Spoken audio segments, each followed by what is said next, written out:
I never thought a scary story we told around the fire would turn into a real-life nightmare.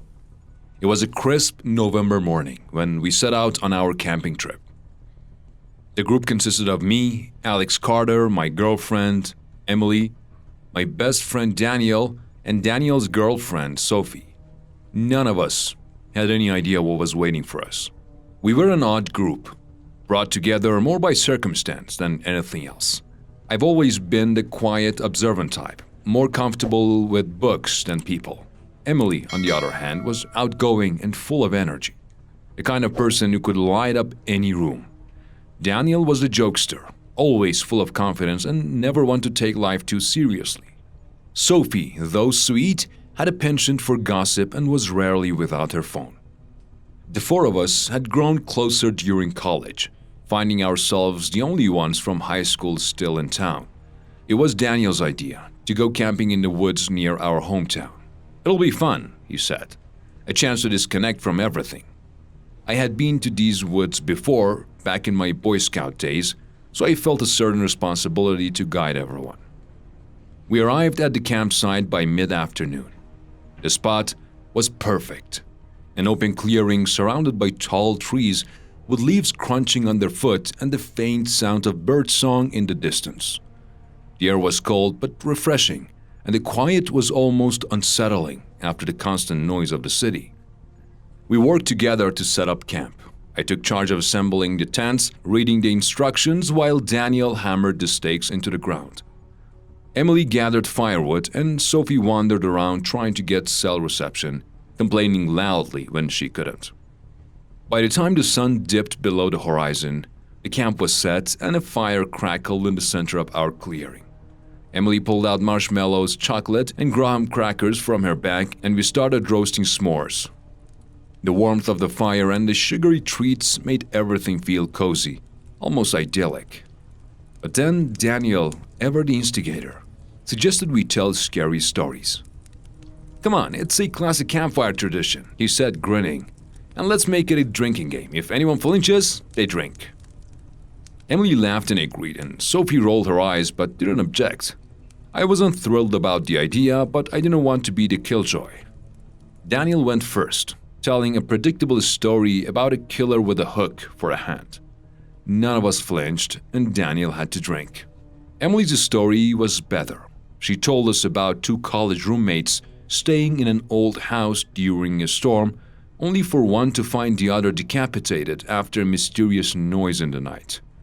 Sophie jumped a little at the twist ending and took a swig from her bottle. Then Sophie shared a story about a babysitter who kept receiving threatening phone calls, only to discover they were coming from inside the house. Daniel flinched at the reveal and grumbled as he drank another beer. Finally, it was my turn. I decided to tell them about something that supposedly happened in these very woods. There's a story about a creature. I began, my voice low and serious. A creature that preys on campers. The others leaned in, their faces illuminated by the flickering firelight. It's said to look like a grotesque mix of animals. Hooves for feet, a tall ape-like body, wings like a bat, and eyes like a snake. They call it the Torak. "Oh, come on," Daniel scoffed. "That's ridiculous." "Maybe," I replied, "but they say if you say its name out loud, it'll come for you." And then, just to mess with them, I shouted, "Torak!" Everyone jumped, even me, and we all laughed nervously as we took a drink. But the atmosphere had shifted. The laughter faded quickly, and an uneasy silence settled over us. We went to bed not long after, retreating to our tents as the fire burned low. The night was still, except for the occasional rustling of leaves in the wind. I'm not sure how long I'd been asleep when I heard it. The faint crunch of footsteps outside my tent. At first, I thought it was Daniel or Emily, maybe heading to the bathroom.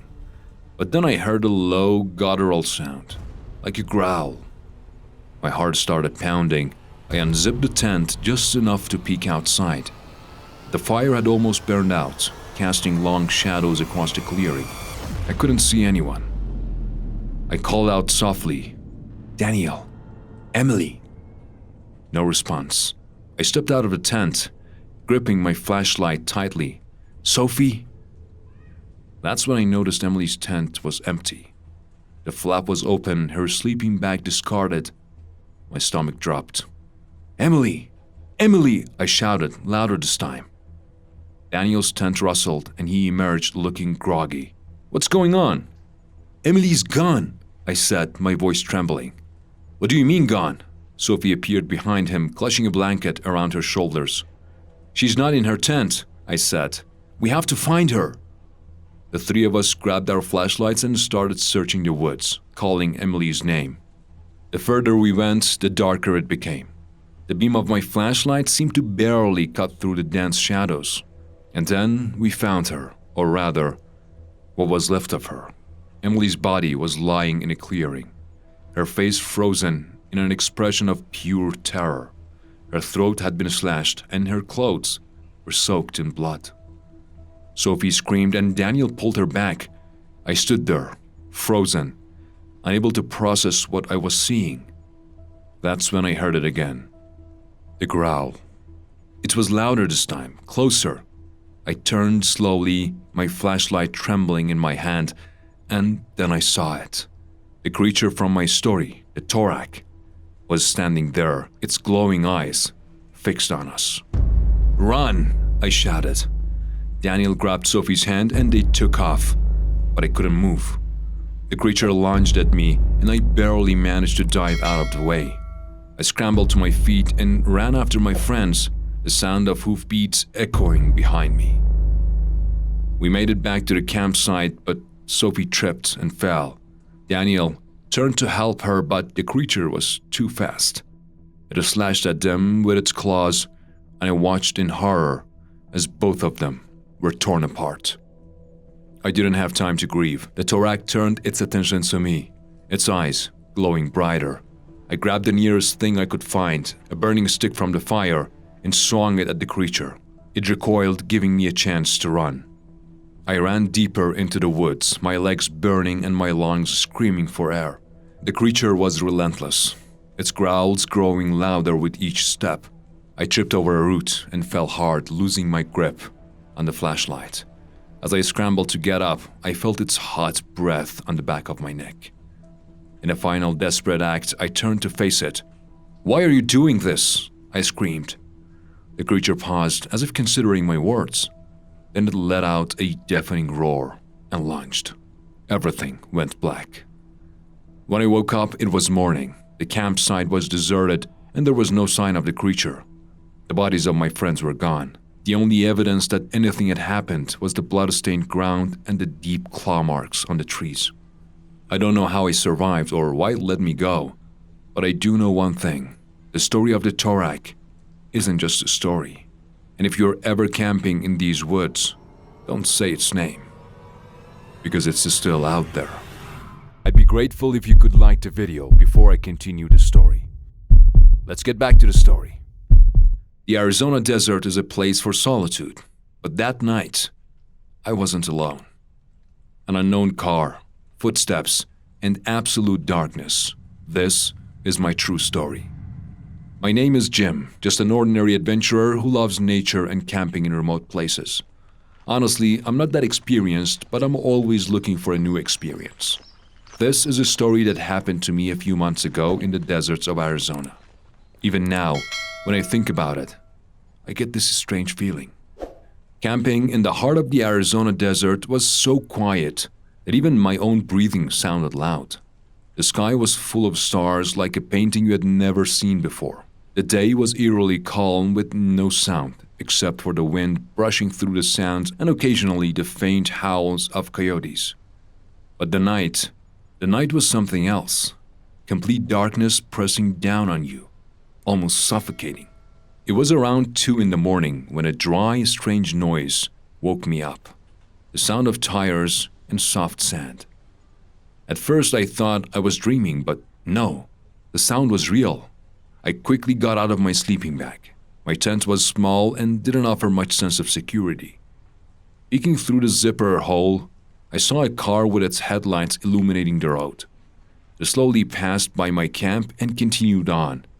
I told myself, it's probably just someone passing through. But a few minutes later, that same noise came back. This time closer. The car had returned. My heart started racing. This time, the car stopped right in front of my camp. The headlights pointed directly at my tent, casting my shadow onto the tent wall. Every small movement I made was clearly visible. I held my breath. Maybe they were lost or looking for something. But why weren't they getting out? Why were they just sitting there? My hand instinctively reached for the small knife I always kept in my backpack. I waited, expecting to hear the sound of a car door opening or footsteps crunching on the sand. But nothing. Just the wind and those blinding headlights. Minutes passed, or maybe it was only seconds. Time feels strange in situations like that. My hands were sweaty from stress and my mind was racing with 1,000 thoughts. A robber, a lunatic, or just a stupid prank. None of those thoughts made me feel any better. Suddenly the headlights turned off. Now it was total darkness. I couldn't see what was happening. I only heard the faint sound of the car slowly reversing. The crunch of tires on sand growing fainter and fainter. The car left just as it had come. No extra noises, nothing. But something in the air had changed. I still didn't dare step out of my tent. I tried to pretend I was asleep, but every little sound made me open my eyes and listen. After a few minutes, I heard a faint rustling sound like someone walking around the tent. My breathing grew shorter. I stayed so still that I could hear my own heartbeat pounding in my ears. I gripped the knife tighter. The rustling got closer, and then a shadow fell over the tent. Someone was standing right outside. I tried not to move. My heart felt like it was going to explode from fear. After a moment, the shadow shifted and moved away, but the footsteps didn't stop. They circled the tent as if waiting for me to react. I forced myself to calm my breathing. I thought, if I do nothing, maybe they'll leave. After a while, the footsteps stopped. Everything went silent again. But it was a different kind of silence. One that felt heavy, like someone was still there, watching. I stayed in the same position for hours, completely motionless.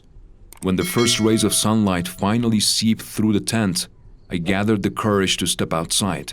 I looked around, but there was no sign of anyone or anything. Only footprints circling the tent showed that someone had indeed been there that night. That day I packed up my things quickly and continued on my way. But that feeling of fear and suspense stayed with me. Every few minutes I glanced over my shoulder. Even when I reached a small town and entered a cafe, I couldn't shake the feeling that I was being watched. In the cafe, I ordered a coffee. The woman behind the counter asked, "Long trip?" I gave her a faint smile and said, "Much longer than I expected." I couldn't explain that strange night. Maybe I never will. But one thing I do know for sure, the Arizona desert with all its beauty can plant a fear in your heart that you'll never forget. If you're enjoying these stories, please subscribe to help us reach 1,000 subs quickly so we can bring you even more stories.